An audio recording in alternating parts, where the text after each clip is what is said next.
the Honorable Dr. Ramli bin Dato Mohd Noor, Deputy Speaker of the House of Representatives, Parliament of Malaysia, His Excellency Dato Shaharuddin bin Abu Suhud, Secretary General, Ministry of Tourism, Arts and Culture, Government of Malaysia, and Chair of Senior Officials Committee for ASEAN Social Cultural Community, SOCA, Excellencies and high-level officials representing the ASEAN Member States, Excellencies, representatives from ASEAN's partners, UN agencies, and other external partners, distinguished guests, ladies and gentlemen. I'm pleased to address you at the inaugural ASEAN-UNFPA Forum on Population Dynamics and Development. I want to thank the UNFPA for organizing this forum in partnership with the ASEAN Secretariat. Establishing this platform demonstrates important foresight. It signals our collective understanding that demographic change in our region isn't simply a challenge to manage, but a defining force we can strategically harness for sustainable and inclusive growth. By 2023, 8.1% of ASEAN's population, or 55.9 million people, were aged 65 or older. This demographic shift is set to accelerate significantly. By 2050, every ASEAN member state will be classified as an aging age or super age society, with the older population projected to reach 128.7 million, making up 16.3% of the total regional population. Excellencies, distinguished guests, ladies and gentlemen, the demographic transitions underway across ASEAN, from rapidly aging population in some areas to the youthful in others, require us to move beyond incremental policy adjustments. We have the advantage of foresight that other regions lack. Some of the world's wealthiest nations now face low fertility rate and massive economic headwinds because comprehensive policies came too late. We must not squander this advantage. This forum gives us an opportunity to examine our demographic trajectory and explore how we might shape our future. I'd like to propose three fundamental shifts in perspective, three imperatives for our discussions over the next 2 days. The first imperative moves us away from the traditional linear model of education, work, and retirement. Instead, we should consider a perspective that emphasizes active aging and views all citizens as lifelong human capital. This means prioritizing continuous upskilling and reskilling, recognizing that every stage of life represents a phase of peak potential. Japan has shown us the concept of silver dividends. Workers aged 55 and above exhibit lower absenteeism and higher productivity in certain sectors, revealing that aging populations represent not just a challenge, but significantly underutilized economic potentials. It also means integrating flexible work and caregiving structure to maximize workforce participation across all ages and genders. This strategic approach to inclusive workforce participation builds on key regional commitments, including the ASEAN Declaration on Promoting Green Jobs for a Sustainable Future, the ASEAN Declaration on Human Resources Development for the Changing World of Work, and the Declaration on Digital Transformation of Education Systems in ASEAN. When we adopt this perspective, demographic shifts become a continuous engine of productivity, resilience, and equity. The second imperative concerns how we finance the future.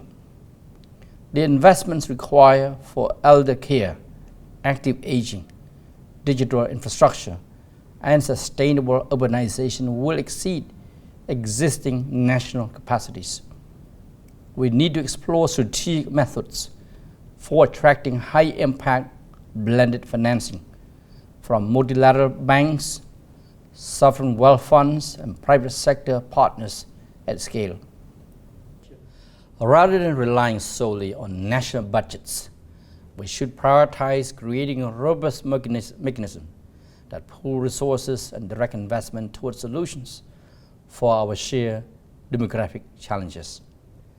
Importantly, this financing architecture should fund replicable cross-border solutions where successful innovations in one member state can be quickly scaled and applied in others. This collaborative funding approach would accelerate the implementation of best practices across the region. The third imperative brings me to perhaps our most critical shift. We must move past bureaucratic silos and recognize that demographic planning cannot be separated from climate resilience, economic diversification, or public health strategies. Our challenge is ensuring that comprehensive cross-pillar policy guidance, rather than isolated sectoral mandates, drives our response to demographic change. Consider this scenario: climate-induced migration from coastal areas coinciding with healthcare facility planning for aging populations.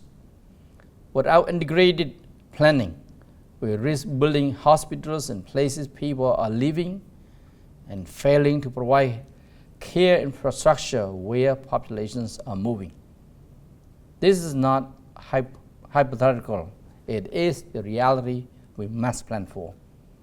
Existing policies such as the ASEAN Comprehensive Framework on Care Economy demonstrate this necessary integration. Adopted in 2021, this framework guides the development of the care economy through 6 strategic priorities: healthy and active aging, disaster resilience, digital transformation, strong and resilient families, social protection, and care for the environment. The framework adopts a whole-of-government approach, recognizing care work's importance for gender equality, sustainable development, and resilience in the face of challenges like pandemics and climate change. The ASEAN Declaration on Strengthening the Care Economy and Fostering Resilience towards the post-2025 ASEAN Community, adopted in 2024, further emphasizes the need to engage ASEAN sectoral bodies across the 3 ASEAN community pillars, together with relevant agencies, women's organizations, NGOs, academic institutions, the private sector, and community partners to strengthen collaboration. To support this integration, we should utilize digital technologies and explore advanced data science and artificial intelligence.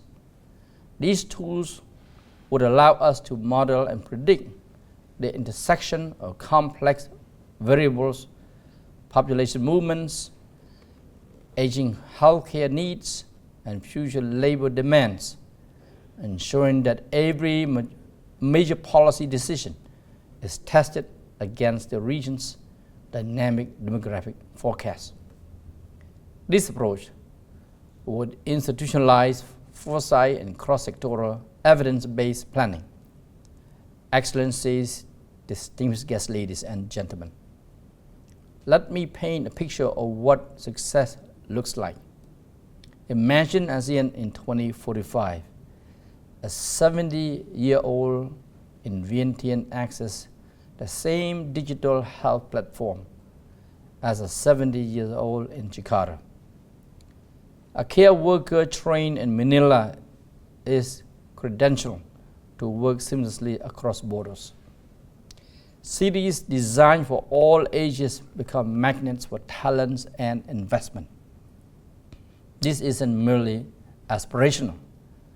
It's entirely achievable if we make the right choices today. The challenges presented by our demographic transitions are significant, but so is our potential when we act together. I encourage you to use the next 2 days to engage deeply, share insights, and forge concrete pathways for regional cooperation that our future requires. Our collective success here extends beyond solving today's problems.